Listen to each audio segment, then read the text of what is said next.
Hi, how you doing, guys? It's your boy. And in this box behind me, we got the Jasion EB7 folding electric bike.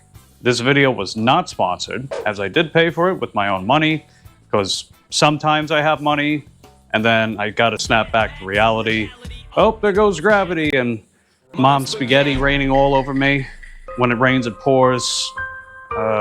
Crippling debt. Anyway, that tangent aside, we're gonna open the box, go through the specs, hit the road, all the while giving you my honest thoughts and unsponsored thoughts on this bike. Not to imply anything, but, you know, anyway, that aside. But I digress. Jason, if you are watching, and you want to give me that 7 digits for $1 tomorrow, and you know what you gotta do. Just call me, beat me if you want to reach me. That's my LinkedIn profile. That's also my Tinder profile, ladies.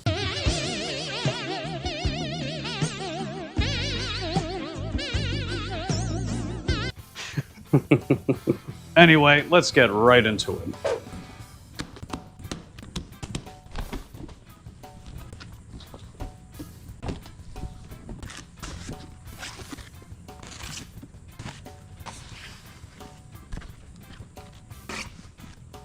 Man, every time I see styrofoam, I think about those little buildings and houses that you would draw on them. You guys know what I'm talking about? If you do, let me know in the comment section down below.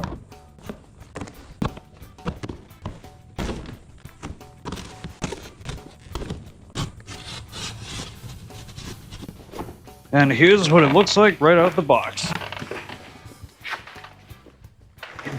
Okay, that didn't go as smoothly as I wanted. Ah, get out of here! No one likes you! No one wants you! Get out! Ugh.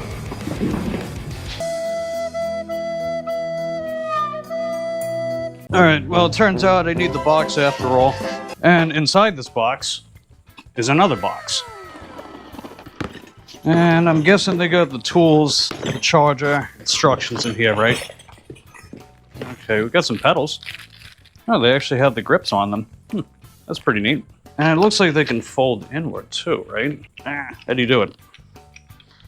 Aha, there we go. We don't need these right now though. So this is the surprise tool that can help us later. All right, we got a QR code for the manual. That's interesting. And my buddy Alan, he's wrenching me up. And we got a monkey wrench. I don't want to be your monkey wrench. Oh, there's more in here. But wait, there's more! We got our charger. More specifically, this is a 2-amp charger. Given the fact this has a 10-amp-hour battery, you take the 10, divide by 2. It takes 5 hours to charge from empty. Thank you for your support in choosing Jason. And the bike is fully put together. The only thing we need to put on are the handlebars. Unless you're like biking DC, you can ride your bike with no handlebars. No handlebars. Oh, look at that. It actually has a reflector on it too. That's pretty neat. The front fork does have suspension, as you can see here. It's got one preload, and it's got a basic lock-unlock. It's got a bolted down plastic fender, so that'll help keep the frame from getting too dirty. And this bike is operating on 20x3 fat tires. Looks like it's got Kenda treads. Those are pretty good for traction, puncture resistance, all-terrain.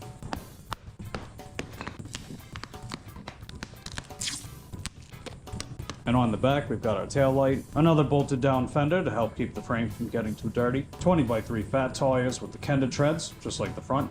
And it's operating on a 7-gear tourney derailleur. And in case the bike were to tip over, we got this derailleur guard, which will help keep this from breaking. Double-sided chain ring. This makes it less likely for the chain to slip off.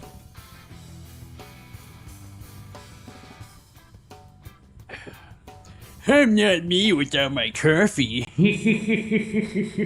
We also have these screw holes on the front, which gives us the ability to mount a front cargo crate.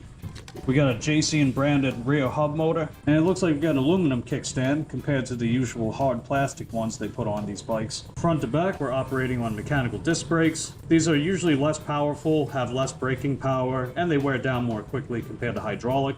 But they are a lot cheaper, and they tend to get the job done for the most part. If I'm not mistaken, these disc rotors should be 180 millimeters. We've also got suspension on the rear, so this will make the ride more comfortable and just soak up all those bumps on the road. And in the central part of the frame, we got the battery, the discharge port, and right behind the discharge port is the motor controller. And it's got this latch that allows you to fold and unfold the bike. Now let's get the handlebars on. Hopefully I can handle it.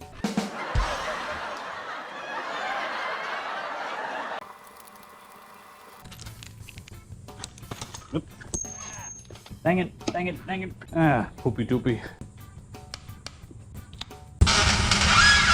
It's like one of those creaky doors from one of those haunted mansion movies.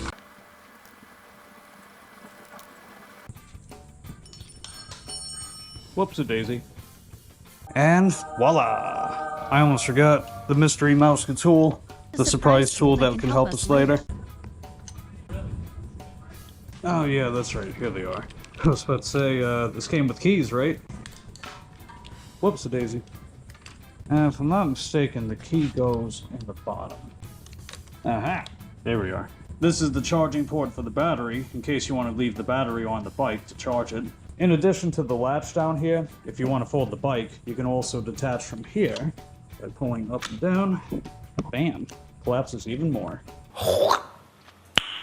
Nice. Brake lever for the front wheel. This is for the front light, and this is for the horn. And if I'm not mistaken, it actually works without turning the bike on. Yeah, look at that. Yeah, let's see about the horn. Yeah, that's pretty loud. These are the dashboard controls, and it looks like it's got a USB charger right down there. And that looks like the bigger one. You hold this down for a second, and that's our dashboard. Wow. This actually does have a light button on it, but I think it only works for dimming the screen. The plus and minus buttons up here, that changes our pedal assist setting. So we're on setting 5, and it has 5 settings in total. And if you press the I button, it gives you more information right down here, like average speed, total distance traveled on the bike. I think they have average speed as well. Yeah. We've got a Shimano gear shifter, brake lever for the rear wheel, and it looks like we've got a quarter twist throttle. That's pretty neat. We also have a quick release for the seat.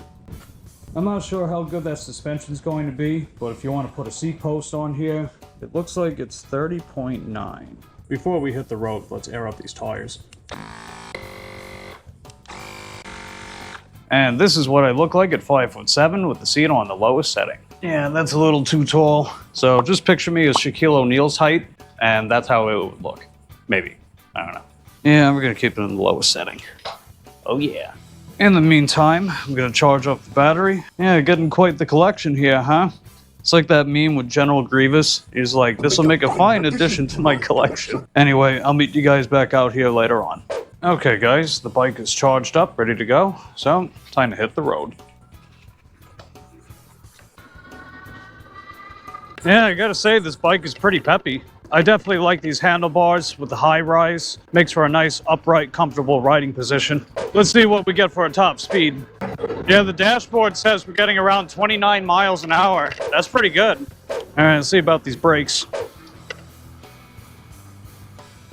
Okay, yeah, I gotta use a little force, but honestly, not too bad. It's not the softest suspension that I've had on a bike, but honestly, it's doing a pretty good job absorbing those bumps. That rear suspension is definitely doing a decent job, so it's reasonably comfortable.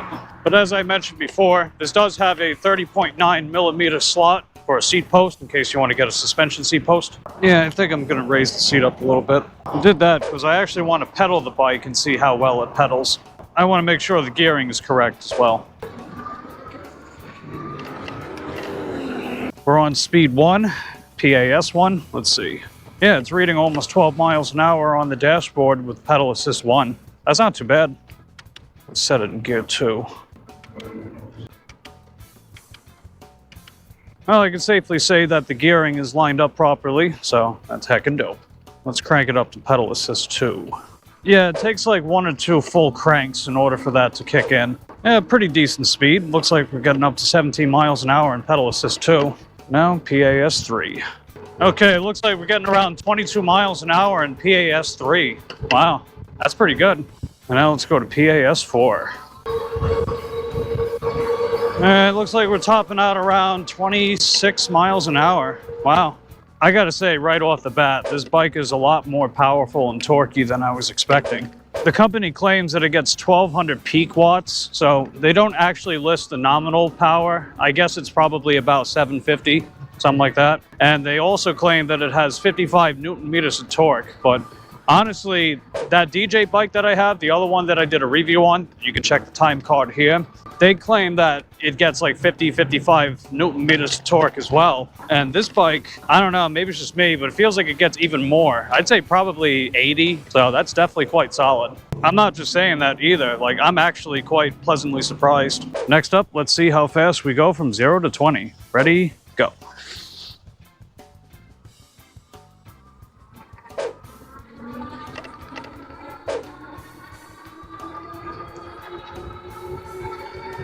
Okay. Looks like it took about 11.5 seconds. I mean, that's not the fastest thing in the world, but it's enough.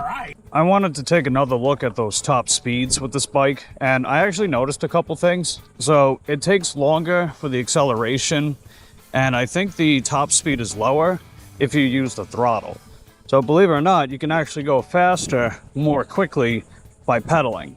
You're not really getting exercise if you're going to be using like pedal assist 4, pedal assist 5, you know, the higher settings. Because at that stage, it turns into ghost pedaling since there's no real resistance, you know. But in the lower settings, you can definitely get some exercise. Like I actually have to pedal in order for this power to kick in the lower setting. So I'm actually getting some decent exercise. I decided to retest the top speeds for this bike using the pedaling and also using my GPS. Because I wasn't completely sold on the numbers, but what I did find is in pedal assist 1, the top speed I was able to get was 11 miles an hour. In pedal assist 2, I got it up to 16 miles an hour.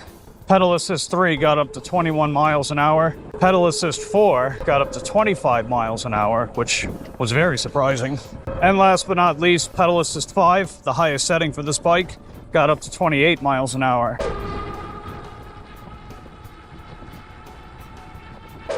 The most accurate way to figure out how much range you got left in your battery is to check the voltage. So these are the results of checking the voltage.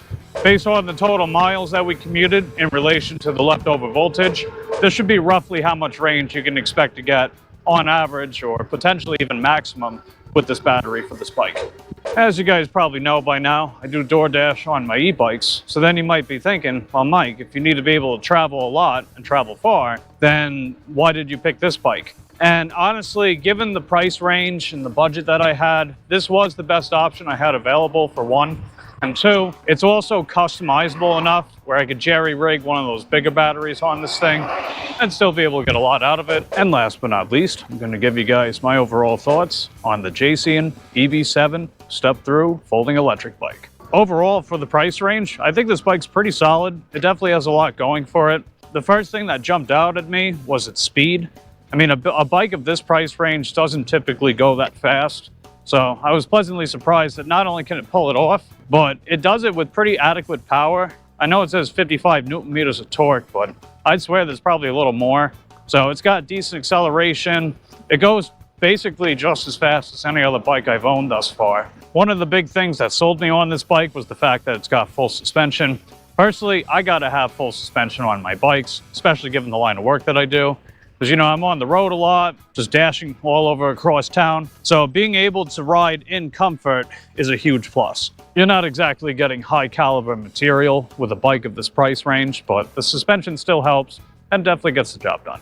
I also appreciate the fact that this is a folding e-bike, and it's also considerably lighter compared to the previous bike I had. Basically weighs about half as much. That might not seem relevant to me at first glance, because you might think that since I don't own a car, I haven't owned one since early 2023, and given the fact I got a decent amount of storage in the garage, why would I need it to be folding, and why does it matter if it's light?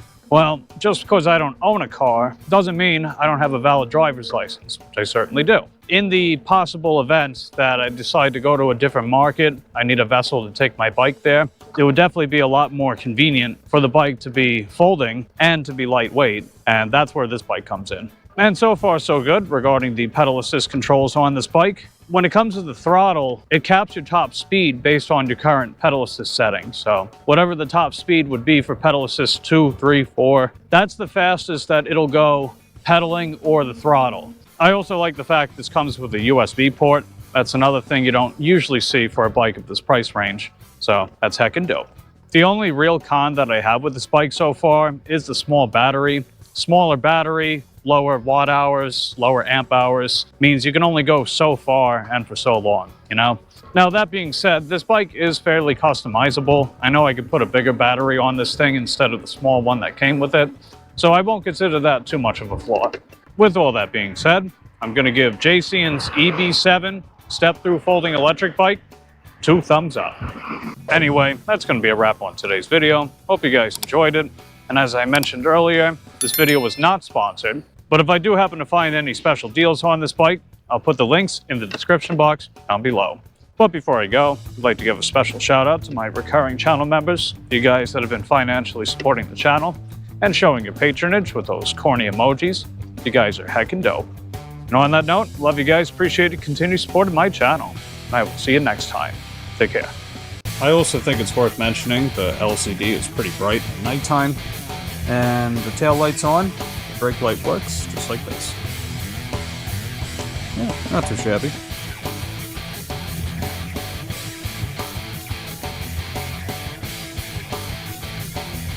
The headlight's pretty bright as well, as you can tell.